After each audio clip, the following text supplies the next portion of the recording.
Hi, everyone. Welcome back to week 3. Our topic for this week is interlanguage and fossilization. So I'm guessing these words are probably new to you all. So I'm going to be defining these concepts in the context of some new terminology for the class for this week. And before I do that, let me briefly review what we talked about last week. So last week, you all graciously indulged me with the sweet pictures of my son and myself trying to go over the L1 milestones. And we also talked about the different theories of first language acquisition in your reading. That included behaviorism, innatism, and others. And then in the lecture, we talked about the different research methods used for studying child acquisition, including things like the parental diaries, observational studies, and then those 3 experimental studies that we listed. And finally, you all did a wonderful job with the 30 million word gap assignment, where you looked at the Hart and Risley work on the 30 million word gap and found some support and critiques of this early study and wrote about them on Blackboard, which was wonderful. So this week we'll be focusing on interlanguage and fossilization. And so we're going to start by trying to distinguish between L1 and L2 acquisition. Here. And we're thinking about the processes involved in acquiring our first language and if those may be transferable or applicable when we're talking about learning a second language. So is it as innate? Is it as quote unquote easy to learn a second language? And what are the processes in learning a second language? So after our first language is already developed, then we'll talk about this concept of interlanguage and fossilization. So fossilization, honestly, it's great to think of it as the metaphor. So like dinosaur fossils. And these fossils, instead of bones, are imperfect grammar or pronunciation that kind of stay in our head no matter how many years and how much effort we put into learning a second language. And finally, for this week, you'll read an empirical study talking about the different strategies for overcoming fossilization. So some of these major questions that have been asked by researchers, including things like, let me see if I have it here. Yeah. Do second language learners follow similar sequences to the ones we observed in children? Secondly, what role does somebody's L1 play in acquiring their L2? And how explicit does teaching instruction affect learning?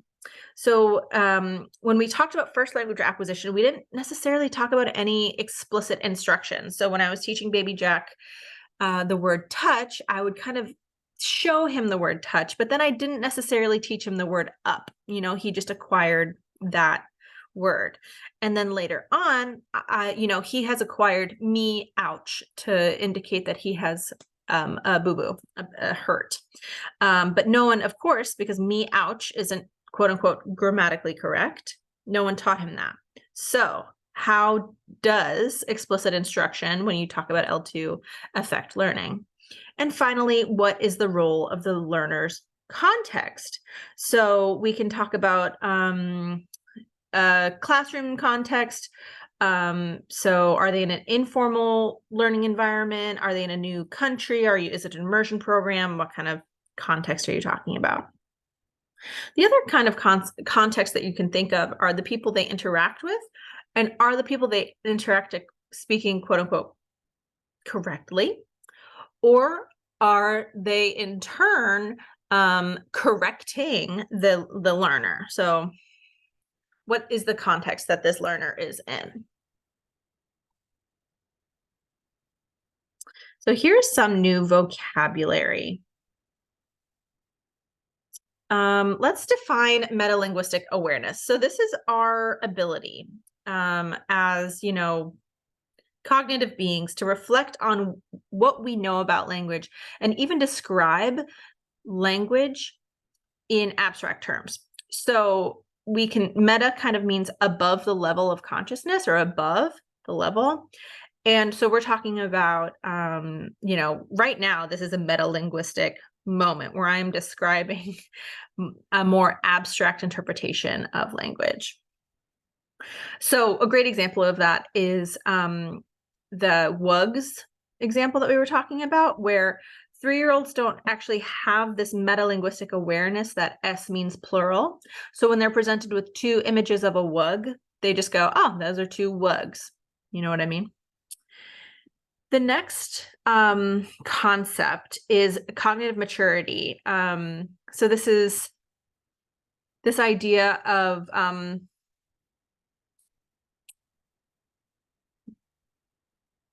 let me rewind. So when we have metalinguistic awareness, we're able to talk about sounds and grammar and other aspects of language in a very structured way, which informs cognitive maturity, where this was the Piaget unit that you read about in first language acquisition, where we can talk about how children can't produce certain morphemes and grammatical endings until they have the ability to conceptualize them. So you need to be able to understand that there is an S ending in English to then be able to understand that wugs is the correct plural form. So you need that cognitive maturity to a certain level to acquire certain language features.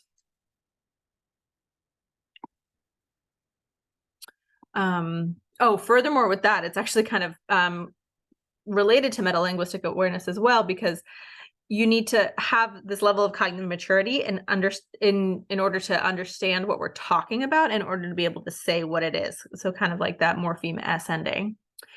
Corrective feedback is this feedback that we get from people when we're speaking in a second language and they tell us that there's a problem with what they said, with what we said. So they'd be like, ooh, it's not actually foots, it's feet. So that is something that's really fascinating, and definitely a question about with respect to child acquisition as well, because there's a lot of work that is coming out now about how you shouldn't, quote unquote, give corrective feedback to kids who are acquiring language, because it just doesn't work, right? Kids are going to say foots, and then one day they'll be able to say feet. Same, they'll say Paschetti until someday they don't. Yeah. And related to this idea of corrective feedback is this idea of modified input. So when somebody that we're speaking to, our interlocutors, are speaking to us in a way that is modified or simplified in some way, so that we as learners can better communicate and better understand what they're saying. So that would be an example of it if somebody would slow down your rate of speaking, or enunciate words more clearly, or use simpler vocabulary or a simpler register style. Another thing that happens a lot with modified input is exaggerating intonation to make it more acoustically accessible. So if an example of that would be something like, instead of saying I'm gonna go, you'd say I am going to go, to illustrate to the language learner that those are discrete features and it's not all truncated to I'm gonna go. Okay, so we've already talked about examples of modified input when we read about child-directed speech or motherese. Also, this is kind of like teacher talk. It's a kind of modified input. So if you're a teacher thinking about how you would speak to a classroom and how you might alter your language to make it more accessible to your students. The Lightbound and Spada gave us some examples of foreigner talk from their own experiences. Let's now go over some important second language acquisition SLA terms. So target language is something you'll see often a lot in our readings, and this is the language you want to learn. That's the target language. Next is transfer, and this has to do with the interference of L1 on your L2. So this could be like cross-linguistic influence or interference. So for example, when I speak,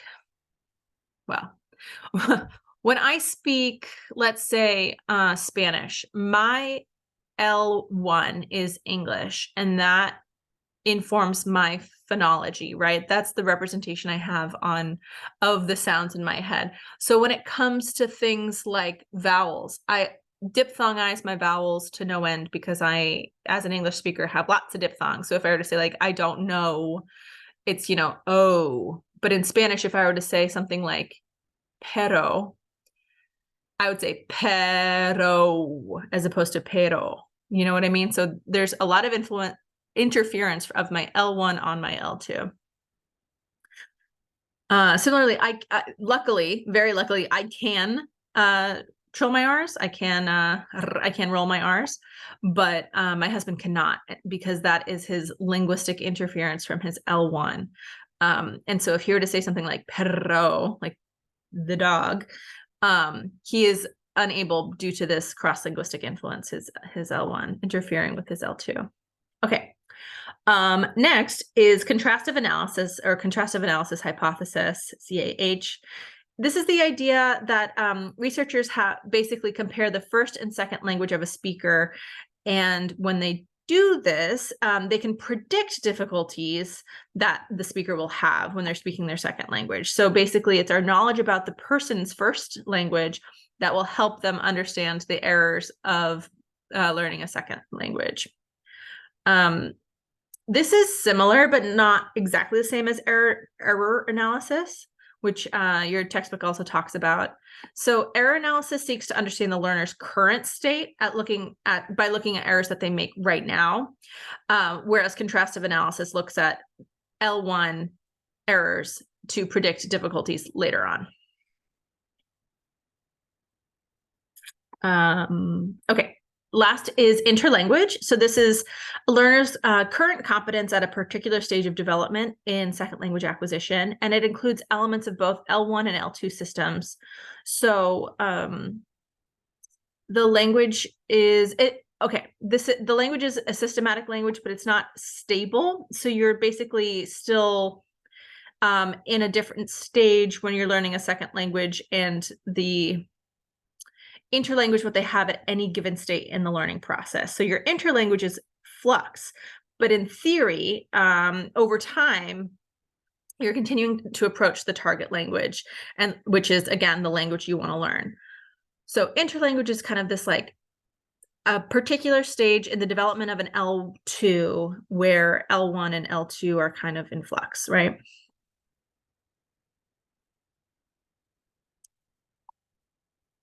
So this textbook reviews a lot of research on the topic of second language grammatical development.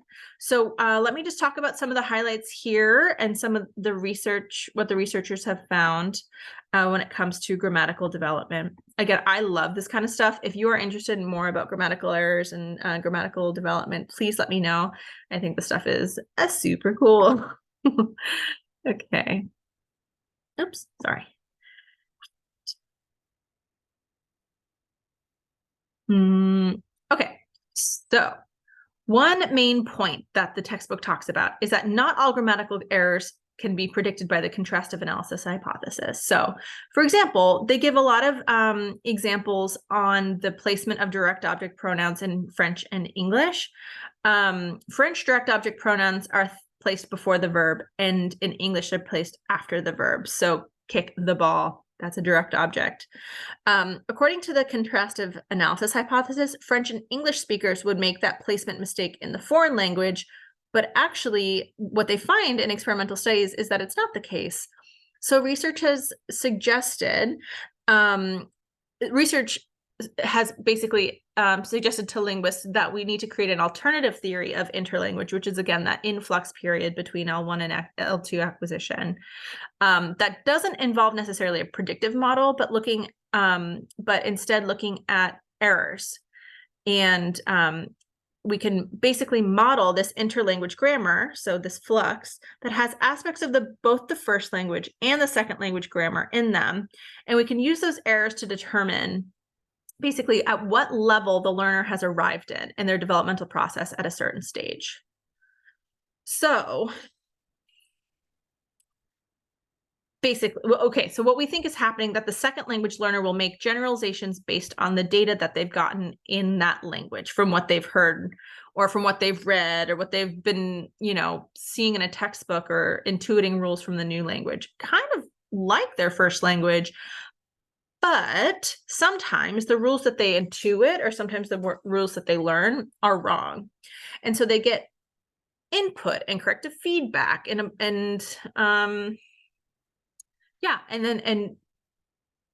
you will basically have this influx interlanguage until you reach a point of quote unquote bilingualism.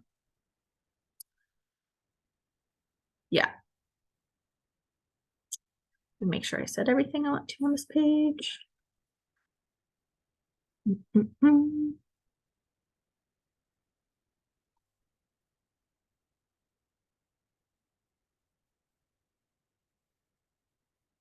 So this is, okay, next I want to talk about grammar acquisition sequences.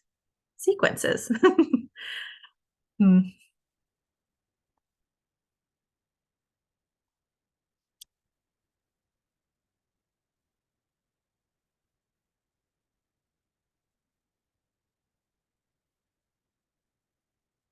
So I mentioned earlier that you get corrective feedback in L2, and basically learners will come and reassess their incorrect generalizations, right? So what we do know about second language acquisition is that there are, okay, different from L1, L2 learners generally go through the same sequences when they're acquiring their L2 grammar. Okay, so regardless of their L1, these L2 speakers will go through these same processes. We talked about the sequences of L1 acquisition, so formation of questions and negation, and we find similar patterns of what kids do when they acquire a language, but the sequences occur in different orders. So, you know, Jack might be saying me ouch for a while, and then he'll be saying me go to the store, let's say. Whereas a kid his same age would say like I, owie, you know, so he would have they would have pronouns differently. But we see some differences with second language acquisition. So across learners in terms of sequences, they can be certain differences can be predicted by L1 transfer, but others cannot be predicted by this L1. So one of the phenomena related to second language acquisition relates to these sequences when it comes to things like salience. So how sticky is the feature of the new language? How tangible, how obvious is it? How easy is it to recognize this new feature of this new language? The next one is things like complexity. So how many things do you have to keep track of at once? So when I was learning Arabic, there was this like infamous chart of like sorry, I think even like 12 different verb forms and then 7 different parts, like parts of speech. And so you're just always dealing with this matrix of like, okay, who said what to whom and what was the, you know, is it nominative case, accusative case, all that stuff. And that is so complex. And we had to keep track of so many things. It was very, very difficult. And then semantic transparency is the next one. How many, again, semantic means meaning. So how clear is it? How transparent is the meaning and what is the form you're trying to learn? So with these cases, I don't have, you know, a clear interpretation of cases until taking linguistics classes. So I didn't learn necessarily about genitive case, even though we have it in English. I didn't know what that was. I didn't have the cognitive maturity, let's say, to articulate different cases. So when I was learning them in Arabic, it was very, very difficult. And then the next one is similarity between L2 and L1. And how does this affect the sequence in which speakers of a given language acquire some grammatical form in their second language? And another factor of why sequences like this exist across all L2 speakers is frequency. So how often do you hear the input? Frequency and saliency are kind of easy to get confused. So basically saliency is something that's like easy to recognize, and input frequency is just like quantity, you know, how often you see it, how often you'll learn it.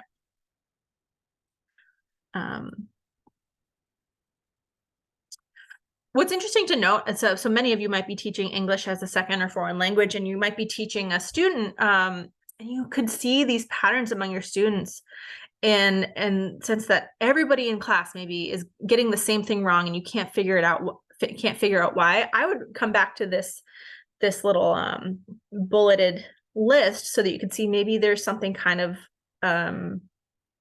Maybe there's an issue of complexity. Maybe there's a issue of similarity. Yeah, I think that this is kind of a cool thing if you are teaching English right now and you're dealing with a lot of similar L2 errors. That would be kind of cool to learn about. Let me know if this is a case for you all.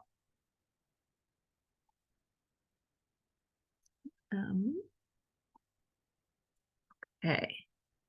All right, so there's a lot of detail on grammar in this chapter. There's a lot of research on grammar development in the field of SLA. At Lightbound and Spada also discuss other levels of language structure and research that's been done within the morphosyntactic feature aspect of SLA. So let's talk about a little bit about vocabulary, though. So they mentioned this area of SLA was kind of neglected in a large part in the 70s and 80s due to basically this huge influence of structuralist theory and of UG, or universal grammar, that was basically like Noam Chomsky's theory of language. So around that time, I guess it just halted to a stop because people were trying to seek to understand what universal grammar really looks like and how universal grammar would fit with second language acquisition. But let's think about the importance of vocabulary when learning a second language. So meaning can be made in L2 with no or poor structure. So if you think about how first languages are acquired, we talk about how around the age of 1 or 2, we've got that holophrastic stage where basically little Jack is creating one-word utterances. So he's saying like up, touch, out, those kind of things. But then around 2-ish, 2, 3, you get the telegraphic stage, which is the like ET phone home kind of idea where you can put content words together, but you don't get function words. So again, content words, think dictionary words.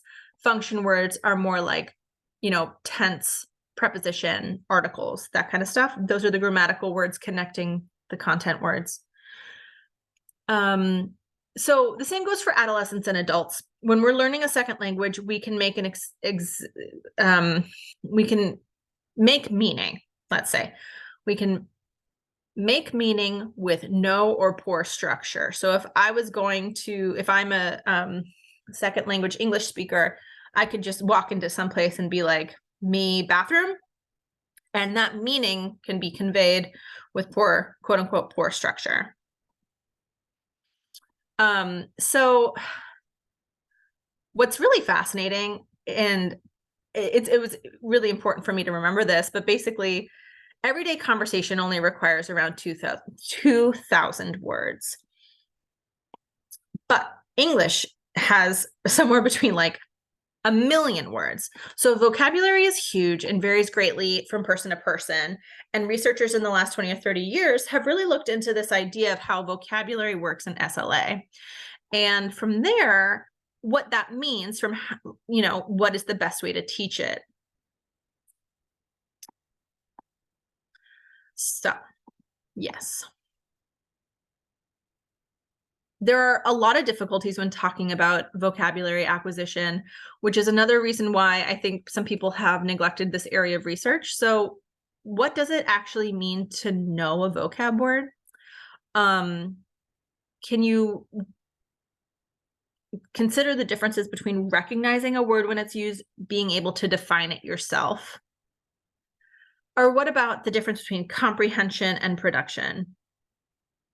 Oh, I remember this. I was in Argentina and I knew that the phrase guita in Argentina meant cash, but I didn't really know why. And I never really knew when to use it. Same thing with like pibe. Like pibe, these are all like super slangy colloquialisms that are influenced by some indigenous languages of the region. And I just never knew. I knew pibe meant boy or piba meant girl, but I didn't actually know if that was correct because there was another level of socioethnic implications, like or socioeconomic implications with it. And so I never knew how to use it. But when I heard it, I knew, oh, I think they mean something like girl or boy or cash or something like that. Yeah, so that relates to this idea of knowing when a vocabulary word is appropriate for certain instances or certain registers. And this leads us to this idea of pragmatics.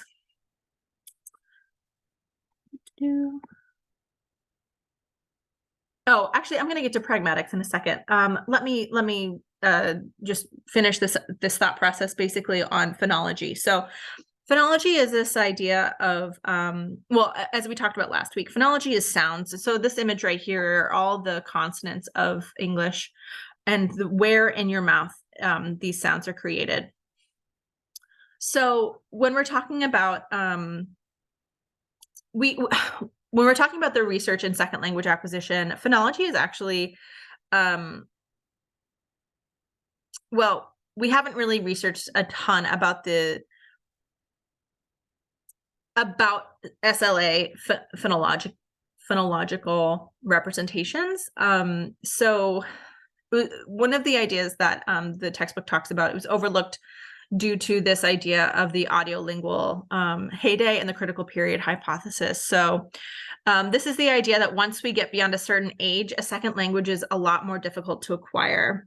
So this research has shown that it's kind of the case for sound systems as well. I remember in undergrad, there was a study about, if you don't get exposed to a certain sound by being 9 months old, you won't be able to acquire all the sounds of the world. So your linguistic environment solidifies your phonological inventory around 9 months. Who knows? So the importance of sound systems. So the communicative approaches de-emphasize perfection, and there are definitely the research suggests some factors affecting acquisition. How similar L1 and L2 are. How much have you been exposed to your L2? How often do you use your L1 right now? Yeah, hold on. Let me just get to my notes real quick.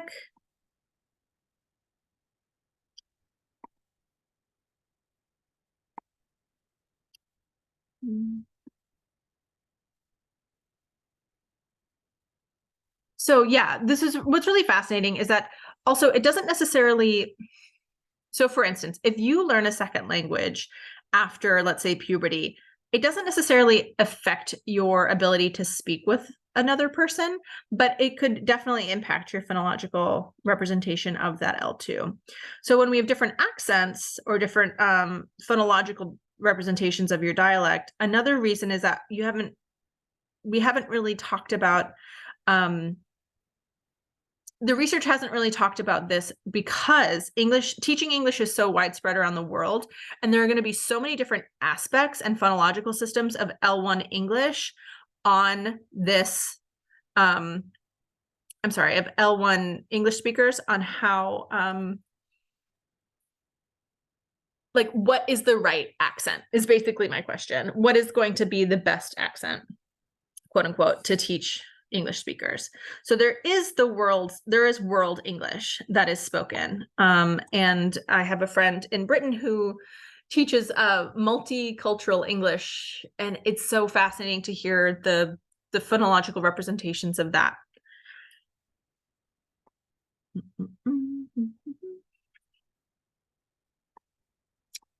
So, okay. I mentioned relative use. So the relative use of your L1 basically has shown to be a factor. So if you're completely immersed in L2 and you can't use your L1 anywhere, you're going to pick up the L2 accent at a faster rate. This is, we could talk about like Middlebury College immersion program. They do not allow you to use your L1 in those immersion programs. And finally, attitudes and identity may play a major role. So if you are somebody that has a negative attitude towards your L1, or you have a super positive identity connected to your L1, it will impact how you will acquire your L2. I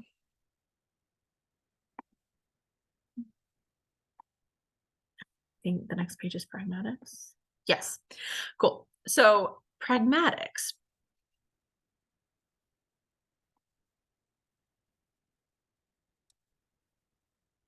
So the last level of language analysis, or I'm sorry, of the last level of language structure that we're going to be talking about in second language acquisition is this idea of pragmatics. So we went from phonology, morphosyntax, and now we're talking about pragmatics.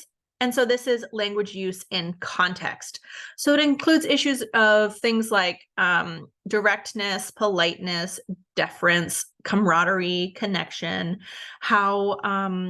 how much do you illustrate deference to authority figures? How much do you convey levels of formality? So research since the 90s has suggested that, has investigated L2 pragmatics, focusing on how speakers perform certain speech acts. So speech acts are actions performed through language, and these are things like requests, suggestions, compliments. So speech acts are things where there's kind of like an implied act that goes along. Oh my gosh, I shouldn't say that. There's an implied act that goes along with the speech. So if I said things like, can you pass me the salt? The salt should be passed at the end of that. So the speech act of pronouncement. So I now pronounce you man and wife. That is a very like clear and formal speech act that we all may have. Can you pass the salt is another example. What's really funny about I now pronounce you man and wife is that in some in some states, it's not legal until you have kind of a pronouncement like that. DC is great because you can self-officiate and you can just say like, I do declare we are married. But there are speech acts involved in most officiating of weddings. So when we got married, I had to I wrote our vows and stuff for our officiant, who's my brother-in-law. And so I wanted to make it as, conversational and easy as possible, but we needed to include something that basically alluded to the fact that he was now pronouncing us married, which was very cool. Yeah. All right. So, okay. This is the last level of L2 acquisition. And these things I think are really fascinating to talk about when it comes to language learning, because they are so context dependent and they are so culturally dependent. So if you're from a L1 where something like, can you pass the salt? It may yield a, yeah, I can. That's a very I don't know, silly example. It reminds me of being in elementary school and saying like, can I go to the bathroom? And the teacher would say, I don't know, can you? Like, to teach you to the better way to say it would be, may I? So these are the things that are on the discourse level that aren't necessarily evaluated as or investigated as much as the other levels of language. So these are kind of interesting, and I would be very curious to see if any of you have experienced things like, communication breakdown from issues of pragmatics. So yeah, I think these are fun. All right, let me get to this next. Yeah, this is our next week. So there's a discussion forum on Blackboard for you to look at. So please upload your posts before the end of the week so that you can engage with each other. And next week, we're going to be talking about individual differences in language acquisition. So we're going to be talking about age and motivation and continuing on with our textbook. I think that's it for me. Thank you all for your engagement on the discussion board and everything. It's been such a pleasure to see you all engage with each other. So thank you for your hard work. And I'm looking forward to continuing this conversation. All right, everyone, have a great week. Thank you very much. Bye-bye.